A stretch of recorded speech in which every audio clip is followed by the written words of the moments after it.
देखिए, अगर सर उसको वीडियो को अगर ध्यान से सुना जाए, देखा जाए, तो वहाँ ये बात क्लियर होती है कि हमने ये कहा है कि अगर आरपीआई की तरह जो बीएसपी के टूटने की जो संभावना चल रही हैं, हमने पूरा प्रयास किया, सब कुछ किया, लेकिन उसके बावजूद जो टूटने की जो संभावना जो बन रही है आरपीआई की, अगर बीएसपी गलत हाथों में जाने के बाद में अगर वो ख़त्म हो जाती है, आरपीआई की तरह टूट जाती है, तो फिर हम लोग समाज को अनाथ नहीं छोड़ेंगे, हम समाज को एक अच्छा विकल्प देने का प्रयास करेंगे। तो माना जाए पार्टी बनाने के रणनीति नहीं, अगर पहले तो हम बीएसपी को बचाने की पूरी कोशिश करेंगे, और अगर बीएसपी नहीं बच पाती है तो हम फिर समाज को अनाथ कैसे छोड़ देंगे, तो उसके बाद हम इस बात तो पर अभी भी उम्मीद है आपको बीएसपी बचेगी? देखिए, जो जिस प्रकार से 2007 के बाद जो डाउनफॉल जा रहा है, अभी हमारे पास में लगभग 13% वोट जो हमारे पास बचा हुआ है, अगर ऐसा देखा जाए, अगर पार्टी में कोई चेंजिंग नहीं हो रही है, तो ऐसा हो सकता है कि लोकसभा के चुनाव में हम लोग और डाउन चले जाएं। अगर और डाउन चले गए तो समाज फिर हताश हो जाएगा। नहीं सर, डाउन तो जा ही रहे हो आप लोग, हार की समीक्षा नहीं कर रहे, आप लोग हार को एंजॉय कर रहे हो सर जी। 2012 से लगातार सारे चुनाव हारे हैं आप लोग। जी जी जी, ये दिक्कत तो हो रही है, इसी तो हमने कहा कि अगर बीएसपी में हमारी में सुधार नहीं होते हैं तो हम जरूर कोई ऑप्शन देंगे आफ्टर बहन जी। हम में और औरों में एक बेसिक अंतर ये है, और लोग बीएसपी के रहते हुए पार्टी बना करके दे रहे हैं। जो लोग सफल नहीं हो पा रहे हैं उनकी वजह यह है कि वो बीएसपी के रहते हुए वो समाज को दूसरा ऑप्शन देने का प्रयास कर रहे हैं, बहन जी के रहते हुए।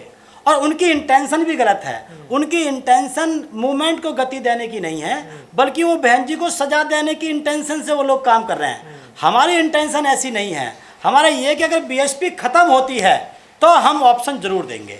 ये आपने आरपीआई का जिक्र किया, कई लोग भी कह रहे हैं, आप भी कह रहे हैं कि उसी रास्ते पर बीएसपी चल रही है, तो वही हाल होने वाला है क्या बीएसपी? देखिए, जिस प्रकार से चल रहा है, मैंने पहले उसमें भी बोला है कि यहाँ पर जो काम होने चाहिए थे बीएसपी के मजबूती के पक्ष में, भाजपा है, आम आदमी पार्टी है, वो मिस कॉल पे मेंबरशिप दे रही है।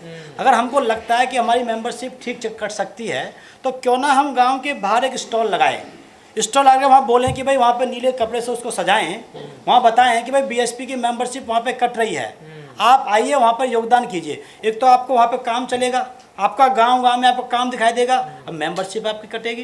तो अगर हमको ऐसा लगता है, लेकिन क्या है, जब 50 जिस समय हमारा समाज मोदी के 5 किलो राशन के चक्कर में बह गया हो, मैं ये नहीं कह रहा कि हमें उनके ऊपर विश्वास नहीं करना चाहिए, लेकिन ऐसी स्थिति में 200 रुपये की पर्ची करना वो समाज पे भारी पड़ रही है।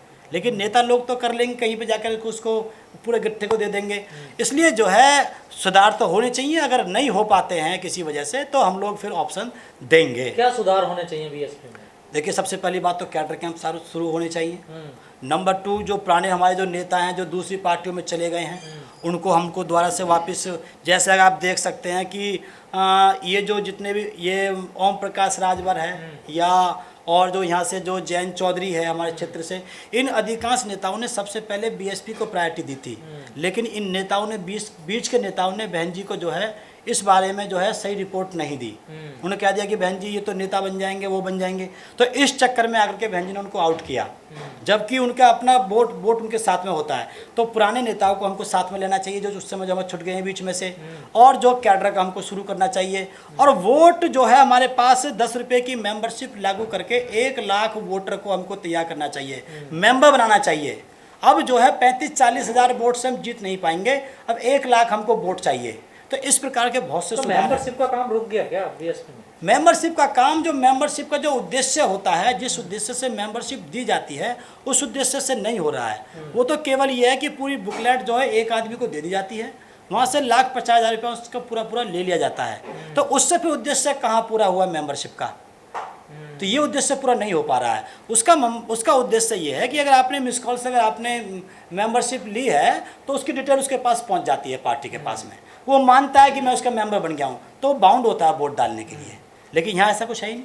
सर, आप अब क्या नया करने वाले हैं? क्योंकि आपने पहले रथ भी निकाला था चुनाव से पहले जी, फिर भी आप लोग सफल नहीं हुए, अब क्या आगे की रणनीति? देखिए, हमने अब कहा है, हमने वीडियो में कहा है कि ये जो चुनाव हैं, जो आगे वाले जो चुनाव हैं, राजस्थान है, मध्य प्रदेश है, छत्तीसगढ़ है, हरियाणा है, यूपी के हैं, दिल्ली के हैं, या लोकसभा हैं, ये जितने भी जो चुनाव हैं अब ये आकाश आनंद जी के नेतृत्व में लड़े जाएंगे। सर आप क्यों नहीं जा रहे हैं बीएसपी में, क्यों एंट्री नहीं कर रहे हैं? देखिए, हम लोग 4 साल से लगातार पार्टी में हम लोग प्रयास कर रहे हैं और हमारा प्रयास अभी भी जारी है। हमने कोई अलग स्टैंड नहीं लिया है। हमारा ये है कि थोड़ा सा लोगों के अंदर ये भय व्याप्त हो कि भाई, जिससे कि लोगों को हमने इंटीमेट किया है कि आप थोड़े से ठीक काम कीजिए पार्टी को लेकर के। अगर ये मूवमेंट खत्म हो गया तो आपकी पार्टी भी ये खत्म हो जाएगी, और पार्टी खत्म हो जाएगी तो तुम्हारे खर्चे चलने भारी पड़ जाएंगे। जिन लोगों ने बीएसपी को केवल खर्च चलाने की मशीन बना रखा है, बिजनेस बना रखा है, उनके खर्चे नहीं चल पाएंगे। आगे चल के बीएसपी के कोई टिकट लेने को तैयार नहीं होगा। सर आप बीएसपी में है नहीं, उसके बावजूद बीएसपी के लिए काम कर रहे हैं बाहर से, क्या लालच है आपको? देखिए, लालच हमको केवल मूवमेंट का है। जब हमने अपना घर छोड़ा था तो उस समय हम साहब कांशीराम जी से हम लोग जो है प्रभावित हुए थे, उनकी जीवन शैली को पढ़ते हुए, उनके संघर्ष को पढ़ते हुए। तो हमने ये तय किया था कि हम अपनी पूरी ज़िंदगी इस मूवमेंट को गति देने के उद्देश्य से लगाएंगे। अगर इस समय पार्टी की गति रुक रही है, मूवमेंट की गति रुक रही है, तो मेरा उद्देश्य एमपी एमएलए बनना पहले भी नहीं रहा था, ना आगे है। हम चाहते हैं कि भाई देखिए, मैं कहना चाहता हूं कि जो लोग फंस जाते हैं मूवमेंट को लेकर के, उनको नहीं पता होती है कि मूवमेंट को निकाला कैसे जाता है। जो लोग साहब कांशीराम को उस समय ये कहते थे, जब आरपीआई से वो आए थे, आरपीआई में काम करते थे, तो लोग कहते थे कि ये कांशीराम अपने आप को अम्बेडकर समझता है, उससे बड़ा बनता है ये। लेकिन जो है फिर बाद में जाकर लोगों ने कहा कि बाबा साहब का दूसरा नाम कांशीराम। कांशीराम साहब ने उन साहब से उन्होंने पूछा कि आप लोग बिचले क्यों नहीं, आप परेशान क्यों नहीं हुए? तो साहब ने कहा कि जो लोग फंस जाते हैं उनको नहीं पता होती है कि हमको कैसे निकलना है। ये तो हमारी ड्यूटी होती है बुद्धिजीवी लोग की, उसको समाज को कैसे निकालना है। बाद में उनको आभास होता है कि उस व्यक्ति ने काम ठीक किया था। सर बीएसपी एक सीट पर सिमट कर रह गई, इसकी मुख्य वजह क्या क्या मानते हैं आप? देखिए, एक तो ये है कि हमने कैडर कैंप बंद कर दिए।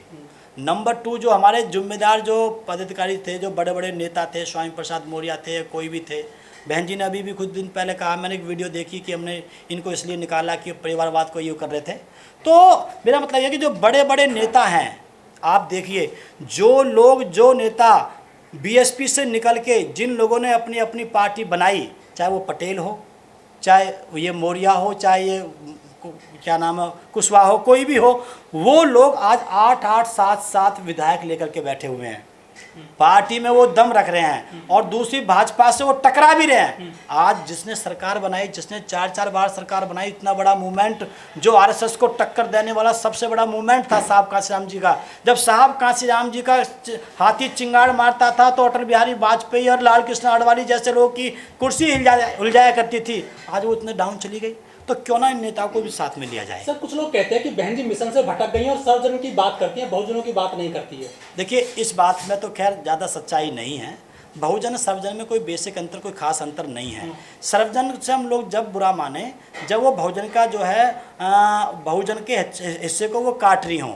बहुजन के 85% हिस्से को रखते हुए 15% को भी अगर बहन जी एज ए मुख्यमंत्री अगर उनको हिस्सा देना चाहती हैं तो वो कोई गलत नहीं है। बहुजन, हाँ बताइए। जय भीम और त्रिशूल एक साथ कैसे चल सकते हैं, जय भीम और जय परशुराम? देखिए, जैसे आरएसएस के होते हुए जय भीम चल सकता है, आरएसएस के होते हुए जय भीम चल सकता है। वो सोच रही हैं कि इस प्रकार से सरकार बन जाए, फिर हम लोग उसी आइडियोलॉजी पर हम काम करेंगे। तो उन्होंने सोचा है कि भाई हम लोग जो है जय भीम रहते हुए जय श्री राम का भी नारा यहाँ पे लगाएं, जैसा लखनऊ में लगाया था।